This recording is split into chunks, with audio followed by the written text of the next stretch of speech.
Today's episode of Off the Timeline is titled, What if Kirk Ferentz never built Iowa and changed college football instead? At the turn of the century, two programs made decisions that felt completely routine. One hired a quiet offensive line coach from the NFL. The other hired a pirate.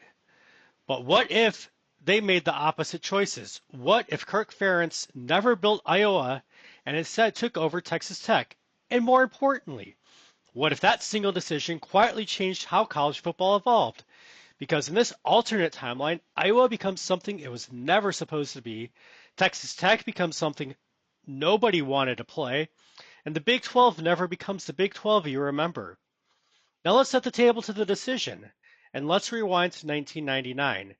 Iowa hires Kirk Ferentz to rebuild a struggling program, and in reality, that decision defines the next 20 plus years of Iowa football.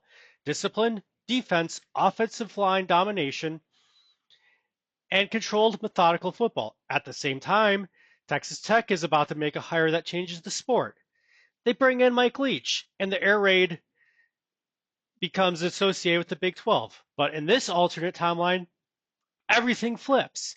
Texas Tech looks at the chaos of the Big 12 and says, we don't need more offense, we need control. And they hire Kirk Ferentz.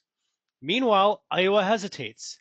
They miss their window, and instead of stability, they're forced to pivot. And you may be thinking to yourself that this wouldn't matter that much, that Iowa would still become Iowa, and Texas Tech would still throw the ball 60 times a game. But that assumption is exactly where this timeline starts to break. And that sets the table to Texas Tech becoming the problem. Ferentz arrives in Lubbock, and immediately everything slows down.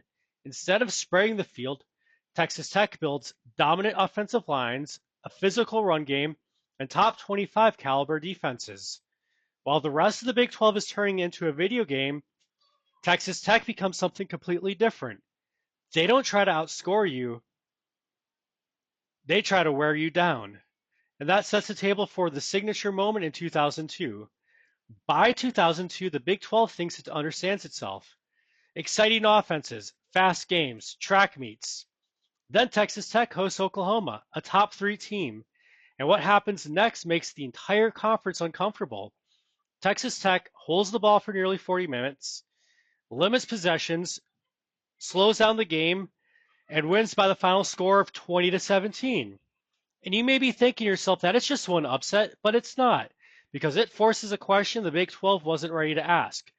What if this is how you beat the top Big 12 teams? And the ripple effects are suddenly Texas starts recruiting more defensive talent. Oklahoma adjusts its tempo, and scoring dips, but just slightly. Not enough to suppress offense, but enough to change the feel of the Big 12. By the mid-2000s, Texas Tech becomes the team no one wants to play. They don't win the conference every year, but they ruin seasons, knock contenders out, and control games nobody expects. They're not flashy, but they're inevitable. And that sets the table to Iowa breaking, then evolving. Meanwhile, at Iowa, things don't go smoothly. Without Ferentz, early 2000s is unstable. They do have a little bit of extra coaching turnover and identity crisis. Iowa struggles, and this is important because it creates pressure. And you may be thinking to yourself that Iowa would just hire another Ferentz-type coach, another safe conservative option. But after losing, that's not what programs do. They overcorrect. Iowa makes a bold hire, an offensive-minded coach. Not full air raid, but something new for the Big Ten. Mobile quarterbacks, spread concepts, tempo mixed with physicality, and by 2002, everything clicks. And that sets the table to Brad Banks. Brad Banks doesn't just have a great season.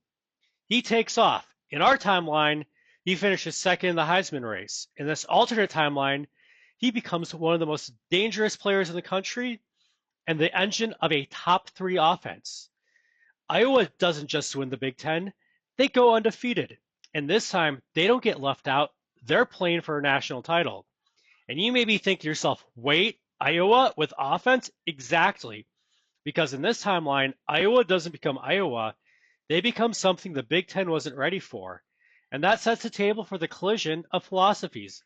By the early 2000s, college football is splitting into 2 ideas. Idea 1, score fast, throw often, outpace your opponent. Idea 2, Control the game, win the trenches, limit possessions. In our reality, idea one wins. The air raid spreads. The Big 12 becomes chaos and offense increases. But in this timeline, that never fully happens because Texas Tech slows it down and Iowa modernizes differently. And that sets the table for the hypothetical matchup. Now imagine this: Iowa, exciting, efficient, quarterback driven offense versus Texas Tech, slow, physical, relentless control. Two completely different versions of football, both of them working very well. So let me ask you something, and really think about it. Did college football get better or worse? Because in our timeline, we got the air raid, we got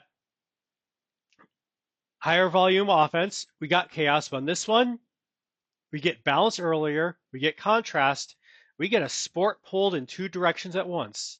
All because one coach ended up at Texas Tech and not Iowa. And if you enjoyed this alternate timeline, hit like, subscribe, and let me know. Which version of college football would you rather watch? The one we got or the one that happened in this alternate timeline? And if you want more off the timeline scenarios like this, I've got another one on the end screen right now. And I'll see you in the next timeline.